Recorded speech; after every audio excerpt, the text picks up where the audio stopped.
নমস্কার, গীতা রান্নাঘরে সকলকে স্বাগত। আশা করি সকলেই খুব ভালো আছেন। আজকে রান্নার রেসিপি হলো ডিমের ঝোল, কিন্তু কোনো বাটা মশলা ছাড়া। চলুন তবে দেখে নেওয়া যাক ডিমের ঝোল বানাতে কি কি লাগছে।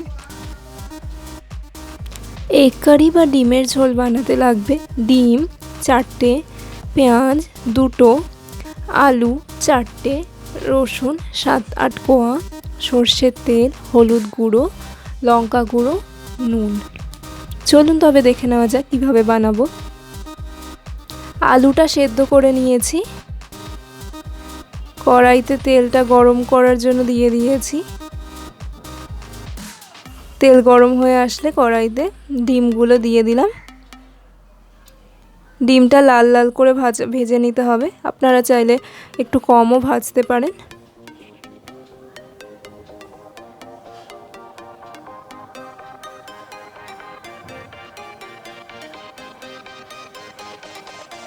দেখুন ডিম কিন্তু অলমোস্ট ভাজা হয়ে এসছে।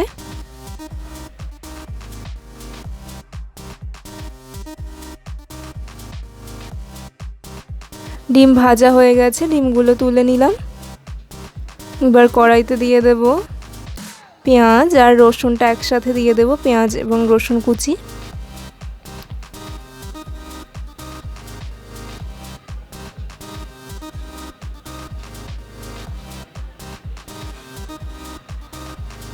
পেঁয়াজ রসুনটা ভেজে নিতে হবে ভালো করে।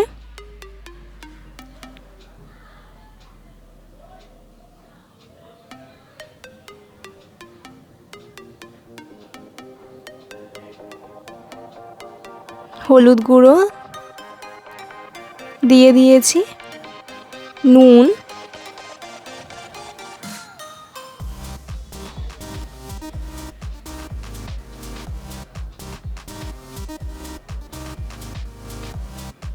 লঙ্কার গুঁড়ো দিয়ে দিয়েছি। লঙ্কার গুঁড়োটা বা ঝালটা আপনারা কিন্তু নিজেদের স্বাদ অনুসারে দেবেন, কম বা বেশি।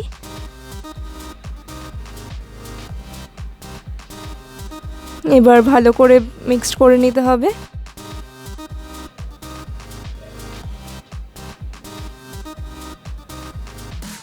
আলুগুলো দিয়ে দিলাম।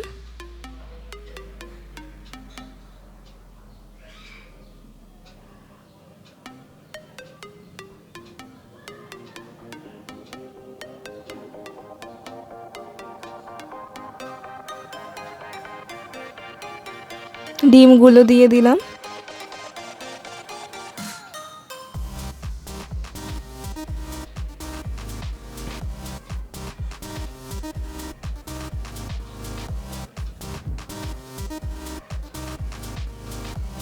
জল দিয়ে এবার ভালো করে ফুটিয়ে নিতে হবে। পেঁয়াজগুলো সেদ্ধ হতে একটু টাইম লাগবে, তাই জন্য মিডিয়াম ফ্লেমে আপনারা 5 থেকে 7 মিনিট ফুটাতে পারেন।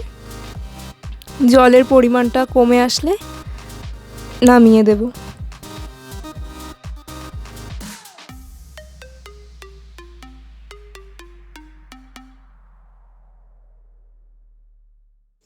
দেখুন ঝোলটা কিন্তু ফুটে উঠেছে।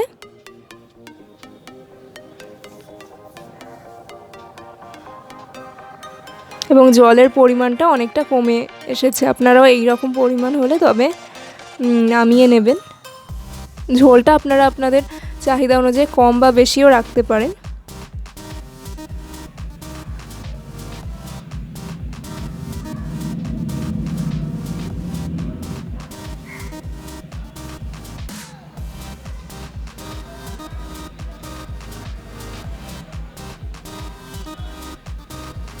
দেখুন তৈরি হয়ে গেছে আমার